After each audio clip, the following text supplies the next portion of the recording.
Hello guys, and welcome back to my channel. Today I'm going to be talking about the difference between the old way of starting an Amazon business and the new way. Now this is a very interesting topic for me, and I've kind of come to this realization recently, and I've already sent out a newsletter.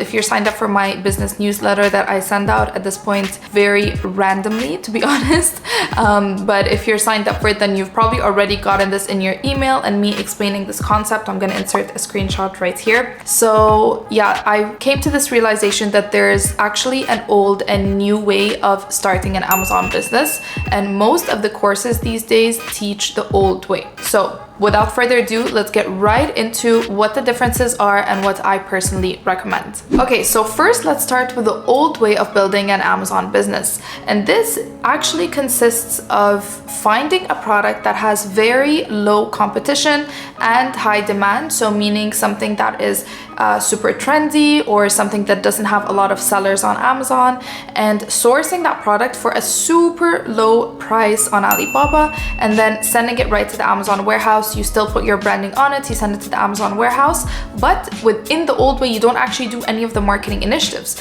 You are supposedly just sending it straight to the warehouse and then pushing it through PPC, which PPC is the pay-per-click ads that you can run on Amazon, which means you are paying for your product to be at the top of the page for whatever search term you are targeting.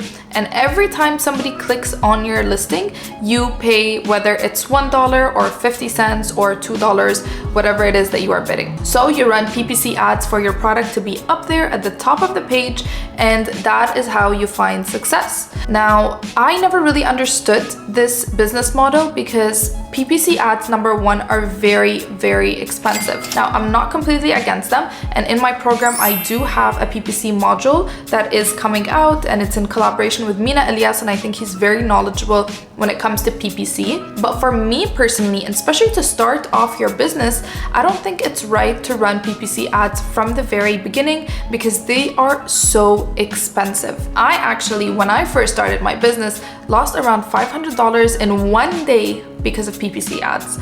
So I don't know if I'm scarred.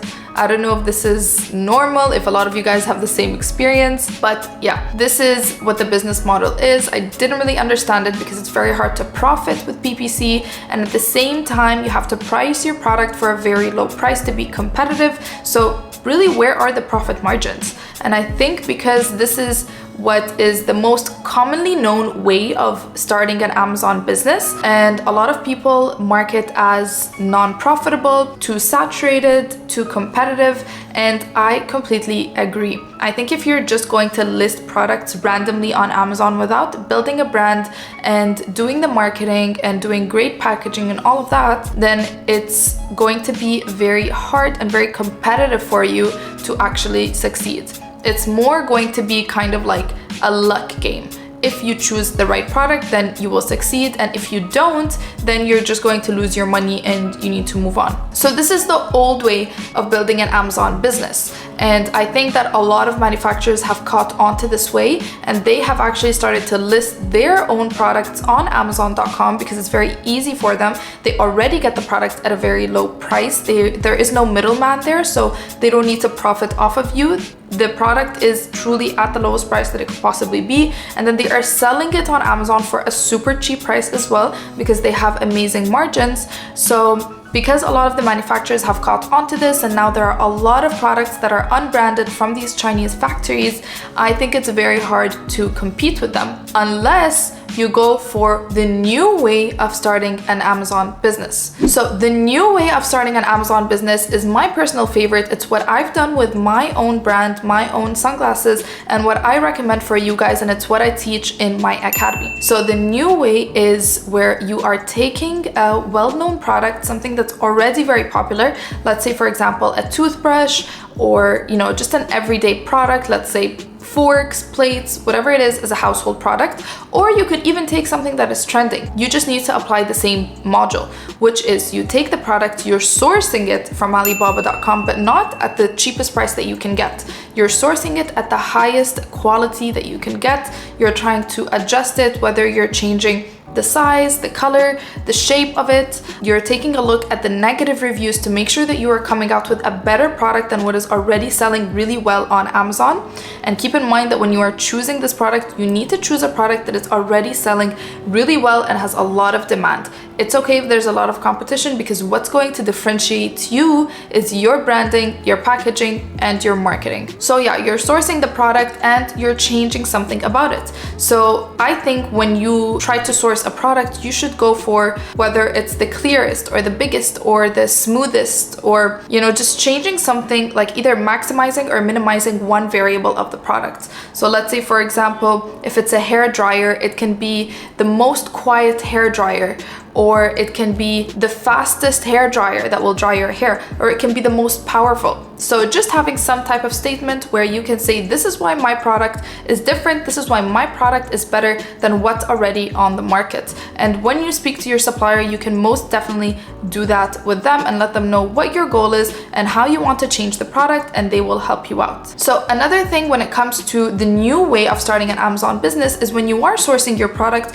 you really want to think about who your customer is, who are you targeting, and you want to actually think of a person. So whether it's female or male, what age are they, what do they like, what are their hobbies, and then everything that you do when it comes to your business, you're doing it with this customer in mind. And when I say everything, I mean, for example, the color that you're choosing for your hair dryer, the packaging, the box that it's in, the insert, the Instagram page, the marketing, the color scheme, everything like that, which all of this, keep in mind, I teach in my course. And this is why I recommend you actually go for some type of course, because you need this type of guidance. There's so many moving parts, and if you don't get a course, it becomes very overwhelming. So all of these little parts you need to do with this one customer in mind. And that way you are able to niche down with a very normal, everyday essential. You're able to niche down towards this one customer, so that when this customer goes on Amazon and they see your product in the middle of a bunch of regular, you know, whether it's white or black products on Amazon.com, they see yours. So let's say, for example, if you're targeting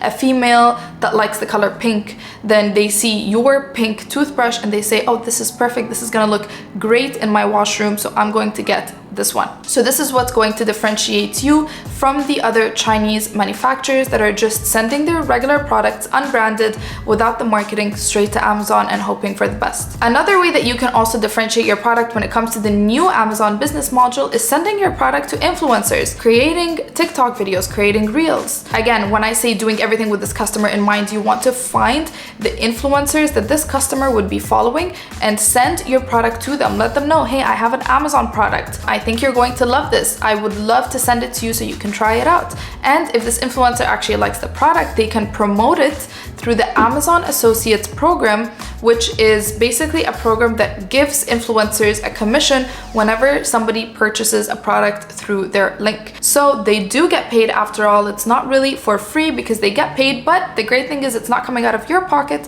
It's actually coming out of Amazon's pocket. So this is one of my favorite ways to market products right now, and that's what we are doing with our sunglasses. We recently just restocked and we added 3 new colors to our sunglasses style. So we are going to be pushing those colors by sending them out to influencers, micro and macro, both. So yeah, I just wanted to explain the difference between the old and new way. The old way, I think I agree, where it's very saturated. It's always looked at as the get rich quick scheme, which it's really not, because it's all about luck. If you choose the right product, then you're good to go. But if you don't, then you basically lose a lot of money. While the new way is great because you are building a brand just like you would on a regular Shopify store, but instead of redirecting customers to a Shopify store, you can actually direct them to your Amazon store. And it's a lot more likely, if customers are seeing a brand for the first time and they see that they are going to purchase the brand on Amazon, it's a lot more likely for them to purchase it than if they were to go on an individual independent website and purchase from there, because there's a lot of different variables that could have them get sketched out from a regular individual independent website. Like, for example, they don't know what the return policy is. They want to see reviews. They want to see proof of concept. They want to see, are other people rocking this product? Are other people people using this product. So with Amazon, all of that is very clear. The reviews are right there. They have the 30-day return policy, so they are safe and secure. Even if they don't like the product, they can just return it. So it's a lot safer, and it's a lot more likely for the customer to actually purchase the product. And what's great about Amazon is most people already have their payment methods on there. There's Amazon Prime, which you will be a part of if you are doing the same process that I tell you to do in my course. You will be a part of Amazon Prime. So people will get their product whether it's same day or next day. So you don't even need to worry about that. Amazon does all of the picking, packing, shipping for you, and they do most of the customer service as well. So not to say that you should keep your business on Amazon forever. Later on, obviously, you can branch out into your own independent store, but just like building your regular brand on social media and marketing like you would for Shopify, I just recommend that you first do it on Amazon, because it will get you proof of concept faster, reviews faster, and you can build your customer base a lot faster as well. So hopefully this video made sense. I feel like I just spoke for 10 minutes straight with no break. So hopefully it made sense. Hopefully you got something out of this. And thank you guys so much for watching, and I will see you next week. Bye.